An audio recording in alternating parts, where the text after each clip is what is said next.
අයිබෝවන් සුබ දවසක් සියලු දෙනාටම අපි PLC පාඩම් මාලාවේ වලට මම කලින් කියලා දුන්නා ඩිජිටල් ඉන්පුට්ස් ගැන. ඉතින් මේ පාඩම් වල ඔයගොල්ලන්ට අපහැදිලි තැන් තිබුණා නම් ඔයගොල්ලන්ට පුළුවන් මේ පාඩමත් සමගන FB post එකේ ඔයගොල්ලන්ට කමෙන්ට්ස් දාන්න පුළුවන්. ඒතර මට ඒ කමෙන්ට්ස් වලට උත්තර දෙන්න පුළුවන් ලෙහෙසියෙන්ම. ඔයගොල්ලෝ කමෙන්ට් දාද්දී පුළුවන් තරම් මේ page එකේ post එකට අමා engineering solution කියන page එකේ තියෙන post එකට පුළුවන් තරම් කමෙන්ට් දාන්න. මොකද ඒතර මට ඒක ඉක්මනින්ම ලැබෙනවා. ඒතර මට ඒක ඒ නිසා ඒවට ඉක්මනින්ම පිළිතුරු ලබා දෙන්න පුළුවන්. එහෙනම් අද මම ඔයගොල්ලන්ට කියලා දෙන්න යන්නේ digital output ගැන. digital outputs ගැන කතා කරද්දී අපිට digital output module ආකාර කීපයකින් අපිට වෙළඳ පොලේ ගන්න පුළුවන්. ඉතින් මේකෙත් අර on off ක්‍රමයට තමයි මේකේ out එක තියෙන්නේ. ඉතින් අපි එහෙම ගත්තයින් පස්සේ අපිට තියෙනවා පළවෙනි වර්ගය තමයි අපිට ගන්න පුළුවන් relay output module. මේක අපිට output එකක් ලබා දෙන relay එකක contact point හරහා. ඊළඟට දෙවෙනි module එක තමයි transistor output. අර මම කලින් කතා කරා ඔයගොල්ලන්ට NP NHOP PNP output එකක් සහිත අපිට output එකක් අපිට transistor output එකක් අපිට ලබා ගන්න පුළුවන් මේ module එක පාවිච්චි කරලා. ඊට පස්සේ අපිට මෙන්න මේ track output module කියලා අපි තව module එකක් පාවිච්චි කරනවා. track එක කියන එක ඔයගොල්ලෝ දන්නවා. අපි track එක ගැන ඉස්සරහදී පොඩ්ඩක් කතා කරමු. ඊළඟට relay output module එක ගත්තා. මේ relay output module එකක relay එකේ contact point එක හරහා තමයි අපිට output එකක් අපිට ලැබෙන්නේ. දැන් මෙතන මේ ගත්තන් පස්සේ මේ තියෙන්නේ PLC එකේ input module එකේ අභ්‍යන්තරය, මේ තියෙන්නේ අපිට එළිය. ඒතර අපි මේ තියෙන්නේ relay එකේ coil එක. මේ relay එකේ coil එක අපි energize කරන්නේ PLC එක මගින්. ඒතර energize කරායින් පස්සේ මෙතන තියෙනවා relay එකේ contact point එක. ඒ contact point එක මෙතන අපිට terminal දෙකකින් අපිට එළියට දීලා තියෙනවා. ඉතින් අපිට external power supply එක හරහා අපිට මේ relay contact point එක හරහා යවලා අපිට පුළුවන් මෙතනට load එකක් operate කරන්න. අපිට relay එකක් හෝ contactor එකක් හෝ solenoid එකක් හෝ අපිට වෙන ඕනම උපකරණයක් මේක හරහා අපිට ක්‍රියාත්මක කරන්න පුළුවන්. ඉතින් ඒ ක්‍රියාත්මක කරෙමිදී අපිට වැදගත් වෙනවා මෙන්න මේ අපි දාන load එකට අදාළ voltage එක තමයි මෙතනට දෙන්න ඕනේ. ඊට අමතරව මේ load එකට මෙන්න මේ contact point එක හරහා ගන්න පුළුවන් ධාරාව අනිවාර්යයෙන්ම අපි සැලකිලිමත් වෙන්න ඕන. මේ contact point එක අපිට නිෂ්පාදකයා දිය යුතු මෙන්න මේ ධාරාවක් තමයි මේක යන්න පුළුවන් කියලා.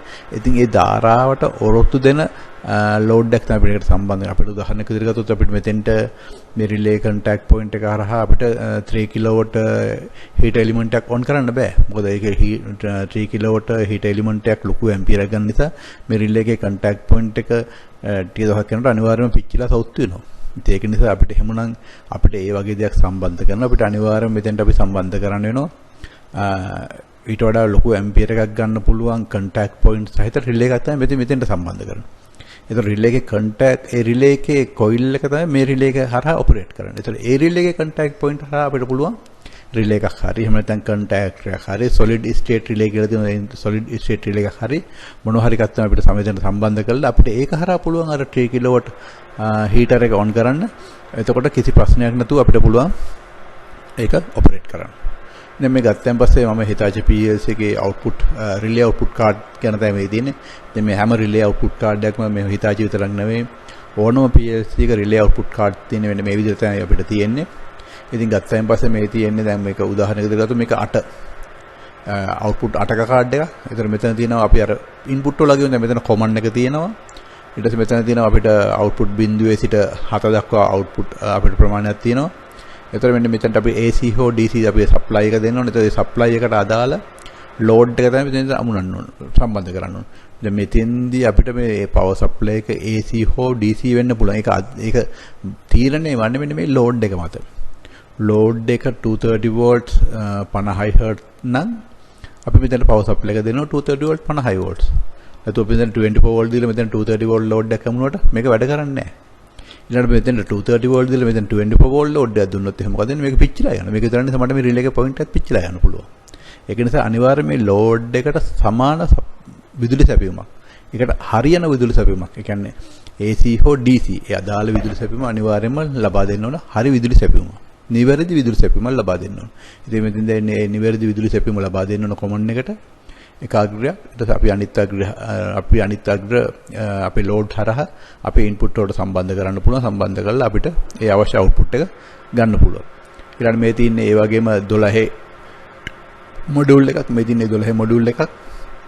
ඒතර මේකේ නම් අපිට මෙතන කියලා දෙනවා 24 volts මෙතනට දෙන්න ඕන කියලා. ඒතර මෙතෙන්දී මේකෙන් තියෙන්නේ මේ රිලේ එක ඔපරේට් කරන විදිහ ට්‍රාන්ස්ෆර් තියෙන වෙනම ආපහු ඒක හරහා තමයි මේක ඔපරේට් වෙන්නේ. ඊළඟට ආපහු මෙතන තියෙනවා 16 මොඩියුල් එකක්. මේ 16 මොඩියුල් එකත් ඒ වගේම මෙතෙන්ට ඒතර මේකට AC හෝ DC මෙතනට දෙන්න පුළුවන්. AC හෝ DC දීලා ඉවරලා මෙතනදී මේ PLC කාඩ් එක අපි external power supply එකක් දෙන්න ඕන. මේ PLC කාඩ් එක වැඩ කරන්න අපිට අර contact point වල command එකට අපිට පුළුවන් AC හෝ DC on voltage එකක් දෙන්න පුළුවන් අපිට ඒ load එකට අදාළ විදියට.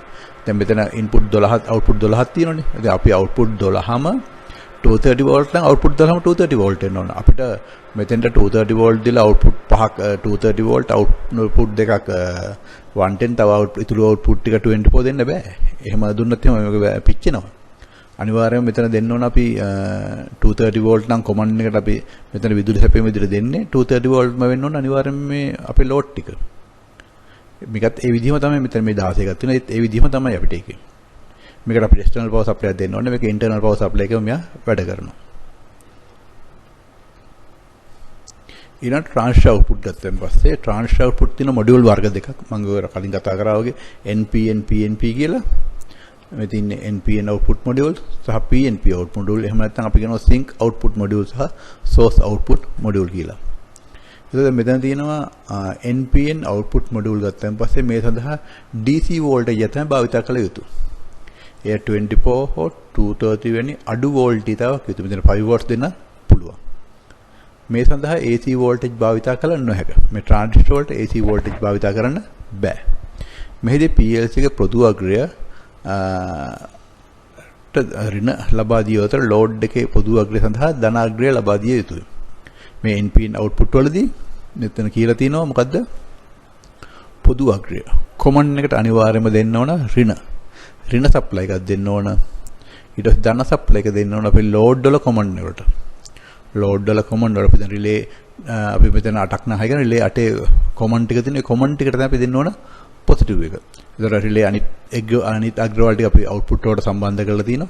ඒතර මේ transistor on වුණාම මේ load එක අපිට on වෙනවා. අපිට මේ relay card එක පාවිච්චි කරලා අපිට මේ transistor card එක පාවිච්චි කරලා අපිට පුළුවන් external relay එකක් on කරලා ඒ external relay හරහා අපිට පුළුවන් අපේ අනිත් contactors actuators වගේ දේවල් on කරගන්න. ඒතර මේ relay module එක පාවිච්චි කරනද transistor module එක පාවිච්චි කරන හේතුව තමයි ගොඩක් කරලා module එක compact කරගන්න. ඒ කියන්නේ පුංචි කරගන්න තමයි මේ ගොඩක් කරලා මේ transistor module පාවිච්චි කරගන්න. මොකද relay module එකක relay output 16කම relay 16ක එක ඇතුළේ තියෙන්න ඕන. ඒතර මේ transistor 16ක relay 16 අතර ගත්තන් පස්සේ space එක කියන්නේ ඉඩකඩ ගත්තන් පස්සේ transistor 16 එනු ඉතා චූටි ඉඩකඩක් අවශ්‍යයි. ඒතර ඒක module එක ගොඩක් compact කරන්න පුළුවන් නිසා තමයි මේගොල්ලෝ මේ transistor output module වලට යන්නේ. ඊළඟට අනිත් එක මේ relay වලට වඩා මේකේ තියෙන වාසිය තමයි මේක වේගෙන් switch කරන්න පුළුවන්. මේ transistor output එකක් වේගෙන් switch කරන්න පුළුවන්. relay එකක් වේගෙන් switch කරන්න බෑ. මොකද යම් කිසි speed එකට වඩා වැඩි වුණාන් පස්සේ relay එක switch වෙන්නේ නැහැ. switch එක relay එක on වෙලාම තමයි තියෙන්නේ. අනිත් එක relay එක switch කරන එක තැනකට පාවිච්චි කරොත් එහෙම ඒ relay එකේ contact point එක mechanical part එක ඉක්මනින් ගෙවිලා ඒක relay එක හිර වෙන්න පුළුවන්, වැඩ නොකර යන්න පුළුවන්. ඊළඟට contact point එක ඉක්මනින් පිච්චෙන්න බලනවා. ඒක ගලන ධාරාවත් එක්ක තීරණය වෙනවා. ඉතින් ඒ වගේ එකක් සම්බන්ධ relay එකක් වුණොත් එහෙම ඒතකොට ඒක වේගෙන් ස්විච් වෙන්න ගත්තොත් එහෙම ගොඩක් වෙලාවට ඒක සම්බන්ධ කරලා තියෙන්නේ අපි හිතමු කොයිල් එකක් තියෙන relay එකක් හරි contact එකක් හරි කියලා. ඉතින් ඒ වගේ එකක් තිබුණොත් එහෙම ඒතකොට ඒකේ output අර contact point එක ආක් වෙන්න බලනවා. ඉතින් ඒක නිසා ඒකට මේ ඒ වගේ තැන් වලට මේ වේගයෙන් ස්විච් කරන තැන් වලට පාවිච්චි කරනවා transistor module.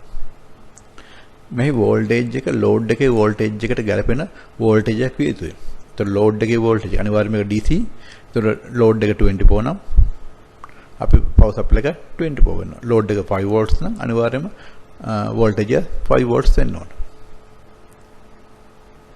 ඊළඟට PNP output. දැන් මේ PNP output ගත්තත් දැන් කලින් අගේ NPN output ගත්ත මෙතන මම දැන් මෙතන පොදු අග්‍රේ තියෙන්නේ මේක ගිහිල්ලා වෙලා load එක හරහා transfer මෙදින් collector pin එකට තමයි අපේ load එක සම්බන්ධ. අර මම කලින් අර ඔයගොල්ලන්ට input වල කියලා දුන්න විදිහම තමයි. ඔය කිසි වෙනසක් නැහැ. මෙතන load එක සම්බන්ධ වෙන්නේ transfer collector pin එකට. උතර මේ collector open collector මේ අපි කියන්නේ open collector. දැන් මේ collector එකට සම්බන්ධ වෙලා තමයි emitter හරහා තමයි මේක ඇවිල්ලා ground වෙන්නේ. එතන විදුලි පරිපථය සම්පූර්ණ වෙන්නේ ඒ ක්‍රමයට. දර PNP එකේ අනිත් පැත්ත මොකද්ද මේකේදී පොදු අග්‍රය තියෙන්නේ මේ ඉන්පුට් එකේ පොදු අග්‍රය ධන. එතන මෙතින් ධන. එතකොට ඒක එමීටරයට සම්බන්ධ වෙලා තිනවා. එතන ලෝඩ් එකේ පොදු අග්‍රය ඍණ. එතකොට අර මම කලින් ඉන්පුට් වල කියලා දීපු විදිහම තමයි. මේකත් අර විදිහම තමයි. මේ සඳහා DC වෝල්ටේජ් එක භාවිත කරලා 12 හෝ 24 වෙන්න පුළුවන්. PLC එකේ පොදු අග්‍රය common positive වෙන්න ඕන. ඒ කියන්නේ මේක load එකේ පොදු අග්‍රය ඍණ වෙන්න ඕන. මේකතර වෝල්ට් ගැලපෙන වෝල්ටේජ් ඒ විදිහටම දෙන්න ඕන. ඒක කිසි වෙනසක් නැහැ. ඊළඟට track output. මොකද මේ track එකක් කියලා කියන්නේ? ඔයගොල්ලෝ අහලා තියෙනවා track මොකටද පාවිච්චි කරන්නේ? track එකක් සාමාන්‍යයෙන් පාවිච්චි කරනවා AC switching වලට. AC voltage එක switch කරන්න. ඔයගොල්ලෝ දැකලා තියෙ ඔය bulb bell ඔය විසක් කාලට පාවිච්චි කරන ඔටෝමැටික් බල්බ් වල. ඒතර ඒව ස්විච් කරන්නේ කොහොමද? ඒව රිලේ වලින් ස්විච් කරන්නේ නැහැ. ඒව පාවිච්චි කරනවා ට්‍රැක් වලින් තමයි ඒව ස්විච් කරන්නේ. ඒතර ඒ ට්‍රැක් එක හරහා තමයි ඒක ස්විච් කරන්නේ. ඊළඟට පාවිච්චි කරන ට්‍රැක් එක ඔයගොල්ලන්ගේ තියෙන පෑන් එක. පෑන් එකේ ෆෑන් කන්ට්‍රෝල් එක අර ටක ටක ගාලා කඩන එක නෙවෙයි ස්මූත් කරකවන එකක් තියෙන්නේ. මම රේඩියෝ එකේ අර ඔලිය සද්ද අඩු වැඩි කරන ඔගේ වොලියම් නොබ් එකක් වගේ තියෙන කරකවන එකක් තියෙන්නේ. අන්න ඒකේ තියෙන්නේ ඔය ට්‍රැක් මොඩියුල් එකක් තමයි තියෙන්නේ. ඒතර ඒකේ ට්‍රැක් එකෙන් පුළුවන් වෝල්ටේජ් අඩු වැඩි කරන්න පුළුවන්. ඊළඟට ස්විච් කරන්න පුළුවන්. ඒතර මේ AC එක ස්විච් කරනකොට මම කිව්වා රිලේ වලින් ස්විච් කරන්න බෑ. ඒතර රිලේ එකේ පොයින්ට් එක පිච්චෙනවා. ඒතර අනිත් ස්විච් කරන්න පුළුවන් සීමාවක් තියෙනවා. ඊට වඩා එහාට ස්විච් කරන්න බෑ. ඒතර මේ ඒක වෙනුවට තමයි මේ ට්‍රැක් එක පාවිච්චි කරන්නේ. ට්‍රැක් එකක් කියලා කියන්නේ අපි කියනවා තයිරිස්ටර් SCR. SCR දෙකක්. SCR කිව්වම දැන් මට ඕගොල්ලන්ට SCR ගැන කියලා දෙන්නත් වෙයි. ඒක නිසා අපි SCR පස්සේ වෙලාවක පාඩමකින් කරන්න බලමු. ඒතර මේ ට්‍රැක් එක මේ තියෙන ට්‍රැක් එකේ සිම්බල් එක. ඒතර SCR එක කියන්නේ මෙන්න මේ තනි කෑල්ලක සිම්බල් එකක් අපි කියනවා. ඒතර මේ දෙකක එකතුවක් තමයි අපි කියන්නේ SCR එකක් කියලා. මේ ට්‍රැක් එක කියලා කියන්නේ. ඒතර ඒ ට්‍රැක් එක පාවිච්චි කරලා තමයි AC ස්විචින් වලට පාවිච්චි කරන්නේ. එතකොට මේකෙදි පුළුවන් AC DC දිරණක මේව ස්විච් කරන්න පුළුවන්. DC එක කෙලිම 12 ඉඳලා 240 දක්වා මේවා ඕනම පරාසයක වෝල්ටේජ් එක ස්විච් කරන්න පුළුවන්. ඒතකොට ලෝඩ් එක අනිවාර්යයෙන්ම ඒ වෝල්ටේජ් එකට ගැලපෙන ලෝඩ් එකක් වෙන්න ඕන. ඒතකොට මේකේ common pin එක මෙතන තියෙනවා. මේ common pin එක ඒතකොට මේ AC පාවිච්චි කරද්දී අපිට neutral phase කියන එක එච්චර අදාළ නැහැ. අපිට neutral වෙන්නත් පුළුවන්, phase වෙන්නත් පුළුවන්. ඒක කිසි ප්‍රශ්නයක් නැහැ. අපිට ඒක අවශ්‍ය ආකාරයෙන් වයරින් කරගන්න පුළුවන්.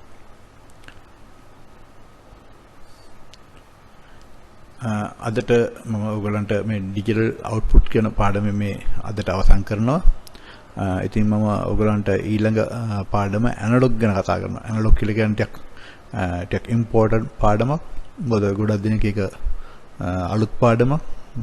මොකද සමහර ගොඩක් දෙනෙක් හරියට උගන්වන්නේ නැති පාඩමක්. ඒ නිසා මම ඔයගලන්ට ඒක මුල ඉඳලම අපිට පැහැදිලිව ඔයගලන්ට මම ඒක උගන්වන්නම්. ඉතින් ඒක නිසා අපි ඒක ඊළඟ වීඩියෝ එකේදී අපි ඇනලොග් ගැන ඉගෙන ගමු. එතකන් එහෙනම් ඔයගලන්ට සුබ දවසක්. එහෙනම් ස්තුතියි මේ පාඩම් මාලාවට සහභාගී වුණාට.